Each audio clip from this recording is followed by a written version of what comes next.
ஓம் சாய்ராம், ஜெய் சாய்ராம். எல்லாரும் நல்லா இருக்கணும், எல்லாருக்கும் நல்லதே நடக்கணும். அன்பு குழந்தையே, பிப்ரவரி மாதம் வருவதற்கு முன்பாகவே இதனை கேட்டாகணும்னு எதுக்காக சொன்னேன் தெரியுமா? பிப்ரவரி மாதங்கிறது உன் பிரச்சனைகளுக்கெல்லாம் முற்றுப்புள்ளி வைக்க போகிற மாதமாக இருக்க போகுது. ஆம் என் செல்லமே, இன்றோடே உன்னுடைய எல்லா கவலைகளையும் தீர்த்து வச்சு நாளைக்கு வரப்போறனால உனக்கான நல்ல நாளாக விடிய வைக்கிறதுக்காக தான் அதற்குள்ளாகவே இதை கேட்க சொன்னேன். இப்போது நீ எங்கே இருந்தாலும் உன் வாழ்க்கை எப்படி இருந்தாலும் அதுக்கு காரணம் நீ ஏற்கனவே செஞ்ச விஷயங்களும் நீ ஏற்கனவே தேர்ந்தெடுத்த விஷயங்களும் தான். நீ ஏற்கனவே செஞ்சதும் ஏற்கனவே யோசிச்சு வச்சதும்னு எல்லாமே சேர்ந்து தான் இப்போது உனக்கான நிலைமைய இந்த சூழ்நிலையில் வச்சிருக்கு. ஆனாலும் கூட எல்லாமே நன்மைக்கேன்னு நினைக்க பழகு. எல்லா தவறுகளையும் கூட உன் நன்மைக்காக தான் நான் செய்கிறேங்கிறத இப்போது நீ புரிஞ்சுக்கலைனாலும் கூடிய சீக்கிரம் நிச்சயமாக புரிஞ்சுக்குவேன். வெற்றிங்கிறது பெரிய அதிசயம்லாம் கிடையாது, அது அதிர்ஷ்டத்தினால வருவதும் கிடையாது. நல்லது கெட்டது நேர்மறை எதிர்மறைன்னு எல்லாமே ஒரு காரணத்துக்காக தான் நடக்குது. உன் வாழ்க்கையிலையும் வெற்றியை மிக சாதாரணமாக கொடுக்க என்னால் முடியும் என் செல்லமே. நீ இழந்ததை பற்றி கவலைப்படவே வேணாம். அது சரியாக வரும்னா நான் நிச்சயமாக அது உனக்கு கையில் தான் கொடுத்துருப்பேன். ஆனால் அது உன் வாழ்க்கைக்கு சரி வராதுங்கிறதுனால தான் உன் வாழ்க்கையில் இருந்து ஒரு சில விஷயங்களை நீ விலக்கி வைக்கும்படியும் இழக்கும்படியும் நான் செஞ்சேன். எதுலையுமே அவசரப்பட்டினா நல்லது எதுவுமே கிடைக்காம போயிடும் என் செல்லமே. உன் வாழ்க்கையில் நடக்கிற எல்லாமே ஒரு காரணத்துக்காகவும் ஒரு நோக்கத்துக்காகவும் தான் நடக்குது. மொத்தத்தில் உன் வாழ்வில் நடக்கும் அனைத்துமே உனக்கு சேவை செய்வதற்காகவே நான் செய்கிறேங்கிறத புரிஞ்சுக்கோ. நீ நல்லா உக்காந்து கொஞ்சம் தனிமையில் வாழ்க்கையை பற்றி சிந்திச்சு பார்த்தீனா தற்செயலாக எதுவுமே நடக்கலை. எல்லாமே ஒன்னோட ஒன்று சம்மந்தப்பட்டதாக இருக்குது. காரணத்தோடு தான் நான் உனக்காக அதை செய்கிறேங்கிற உண்மை நிச்சயமாக உனக்கு புரிய வரும். எல்லாமே இந்த சாயப்பாவின் அருளால் தான் நடக்குது. உன் வாழ்க்கை மிக அழகானதாக அர்த்தமுள்ளதாக மாறணும் இருக்கணுங்கிறதுக்காக தான் நான் எல்லா விஷயங்களையும் செய்கிறேன்ற உண்மையை நீ புரிஞ்சுக்கணும் என் செல்லமே. வாழ்க்கையில் நீ ஏதாவது ஒரு விஷயத்தை ரொம்ப ஆர்வமாக செய்யும் போதோ அல்லது ரொம்ப ஆர்வமாக ஆசையாக எதிர்பார்த்து காத்துக்கிட்டு இருக்கும்போதோ அதில் ஒரு தடையோ பிரச்சனையோ வந்துச்சுன்னா அதை நிறுத்த புள்ளியாக பார்க்காத. அந்த தடை தான் உன்னை சரியான பாதையில் கொண்டு போகக்கூடிய ஒரு மாற்று வழியாக இருக்கும்னு யோசி. உனக்கு வரக்கூடிய தடைகளும் பிரச்சனைகளும் தோல்வி கிடையாது. இது உனக்கு உன் வாழ்க்கையை கற்றுக் கொடுக்கவும் நீ நல்லா வளர்ந்து வர்றதுக்கும் முன்பை விட வாழ்க்கையை சிறப்பாய் வாழ்வதற்கும் உனக்கு கிடைச்ச வாய்ப்பாக எடுத்துக்கணும். இதன் மூலமாக தான் உன் வாழ்க்கையவே நீ சிறப்பாக வாழப்போகிறாய் என் செல்லமே. வாழ்க்கைங்கிற விளையாட்டில் சில நேரங்களில் கெட்ட மனிதர்களின் கெட்ட கைகளால் நீ கையாளப்படுவாய்.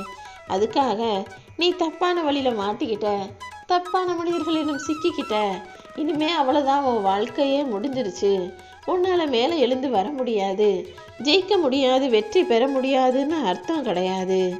எப்படிப்பட்ட சிக்கல்களில் எப்படிப்பட்ட தப்பான விஷயங்களில் நீ இருந்தாலுமே கூட முடிவை உறுதியாக தைரியமாக சரியாக எடுத்துட்டீன்னா அங்கேருந்து கூட நான் உன்னை காப்பாற்றிடுவேன். ஏன்னா வாழ்க்கை எப்போதுமே தடைகளும் திருப்பங்களும் நிறைஞ்சதாகத்தான் இருக்கும். நீ தான் எந்த பாதையில் போகணும், எதை எப்படி சரி செய்யணும்னு யோசித்து வெளியே வரணும். சில தடைகள் உன் வழியில் இருக்கிறதுன்றதை புரியாமல் தப்பான வழியில் போயிடாதே என் செல்லமே. எல்லாமே உன் வாழ்க்கையில் நடக்கிறது அனைத்தையுமே உன் நன்மைக்காகவும் பல காரணத்துக்காகவும் தான் நடத்துகிறேங்கிறத சீக்கிரம் புரிஞ்சுக்கிட்டு நடக்கும் அனைத்தையும் அப்படியே ஏற்றுக்கோ. எல்லாமே எப்போதுமே ஒரே மாதிரியே இருந்துட்டா வாழ்க்கை அற்புதமானதாக இருக்காதல்லவா? அதனால தான் சில சிக்கல்களும் பிரச்சனைகளும் மாறி மாறி வர்றதை போல வருது. போராட்டங்கள் மூலமாக நீயும் வாழ்க்கையை பற்றி புரிஞ்சுக்கிற. மொத்தத்தில் எல்லாவற்றையும் நான் உனக்காகவே தான் செய்கிறேன். சில நேரங்களில் சில விஷயங்கள் தப்பாகி போயிடும். ஆனால் அந்த சூழ்நிலையில் கூட நீ மனசு வச்சு முயற்சி செஞ்சினா உன்னால் சரியானதை கண்டுபிடிக்க முடியும் என் செல்லமே. உன் அனுபவத்தின் மூலமாக தான் நீ இப்போது இந்த நிலைமையில் இருக்க. இப்போதும் உனக்கு இருக்கக்கூடிய அனுபவத்தை வச்சு பக்குவத்தை வச்சு இன்னும் நல்ல நிலைமைக்கு உன்னால் வர முடியும். வாழ்க்கையில் ஒவ்வொரு நபருக்கும் ஒரு நோக்கமும் வாய்ப்புகளும் கஷ்டங்களும்னு எல்லாமே இருக்க தான் செய்யும். அதில் எந்த விஷயத்தை எப்படி செய்யணுன்றத நீதான் முடிவு செய்யணும். சண்டை சச்சரவு இல்லாமல் பிரச்சனைகள் இல்லாமல் நீ நிம்மதியாக மகிழ்ச்சியாக வாழ்கிறதுக்கு நான் ஒரு ரகசியம் சொல்லட்டுமா? எப்போவுமே தோல்விகள் என்பது உன்னை அழிப்பதற்காகவோ உன் வாழ்க்கைக்கு முடிவு கட்டுவதற்காகவோ வருவது கிடையாதுன்னு புரிஞ்சுக்கிட்டு ஏதாவது ஒரு விஷயம் நினச்ச மாதிரி நடக்காத போது அதை நினச்சி மனம் கலங்கி போகாமல் இதெல்லாம் ஒன்றுமே இல்லை, சீக்கிரம் சரியாயிடும், இதுவும் வாழ்க்கையில் கற்றுக்க வேண்டிய பாடம்னு புரிஞ்சுக்கிட்டு அதை கடந்து வர தயாராக இருக்கணும். கீழே விழுவது தோல்வி கிடையாது. விழுந்த பிறகு புது தெம்போடு எழுந்து நிற்காம ஐயோ நான் விழுந்துட்டேன், எனக்கு உடம்பு சரியில்லை, எனக்கு தப்பாக நடந்துருச்சு, நான் தோற்று போயிட்டேன்னு ஏதோ ஒரு சூழ்நிலைக்காக விழுந்த இடத்திலேயே அப்படியே முடங்கி கிடப்பது தான் தோல்வி. என்ன நடந்தாலும் எல்லாத்தையும் தள்ளி விட்டுட்டு எழுந்து நிற்கக்கூடிய தைரியமான பிள்ளையாக நீ இருக்கணும். பெரிதாக தோல்வியடைய துணிந்தவர்களால் மட்டுமே, துணிச்சல் உடையவர்களால் மட்டுமே எப்போவுமே பெருசாக சாதிக்க முடியும். நீ எந்த அளவுக்கு பள்ளத்துக்குள்ளே விழுகிறியோ அந்த அளவுக்கு மறுபடியும் உன்னால் மேலே எழுந்து வர முடியும். எந்த அளவு கஷ்டங்களையும் தோல்விகளையும் சந்திக்கிறியோ அந்த அளவுக்கு வெற்றிகளை சந்திச்சு உன் வாழ்க்கையை சந்தோஷமாக வாழ முடியும். ஏன்னா தோல்வி வெறும் தற்காலிகமானது தான். தற்காலிகமான தோல்வியை பார்த்து பயப்படாதே. தோல்வியை கண்டு அஞ்சாமல் இருப்பவன் மட்டும்தான் வாழ்க்கையில் வெற்றி பெறுவான். எல்லாருக்கும் எல்லாமே நினைச்சது போல நடந்துராதுன்ற இந்த ரகசியத்தை நீ முதலில் தெளிவாக புரிஞ்சுக்கணும் என் செல்லவே. தோல்வியை ஒப்புக்கொள்ள பயப்படாதே. என்ன நடந்தாலும் நீ நினைக்காதது நடக்கும் போதும் நினைச்சது நடக்காத போதும் தோல்வியிலிருந்து கற்றுக்கோ. நீ மிக மோசமாக செய்ய வேண்டியதே நான் இந்த அளவில் உனக்கு காப்பாற்றி கொடுத்துருக்கேன்னு புரிஞ்சுக்கிட்டு வாழ்க்கையில் வெற்றி அடைவதற்கு தைரியமாக போராடு. நிச்சயமா எல்லா விஷயங்களும் உன் வாழ்க்கையில் நல்லதாக நடப்பதற்கு நீ நம்பிக்கையோடும் கடின உழைப்போடும் இருக்கணும். ஏன்னா தோல்விங்கிற அந்த நோயை கொல்லுவதற்கு நம்பிக்கையும் கடின உழைப்பும் தான் உனக்கு துணையாக இருந்து வெற்றியை தரும். நீ எப்போதும் எதற்காகவுமே வருத்தப்பட வேண்டாமே செல்லவே. எதையுமே முயற்சியே செஞ்சு பார்க்காம ஐயோ நம்ம தோத்து போயிடுவோமேனு அஞ்சி நடுங்கி முடங்கி போய் ஓரிடத்தில் இருப்பது தான் தோல்வியை விட மோசமானது.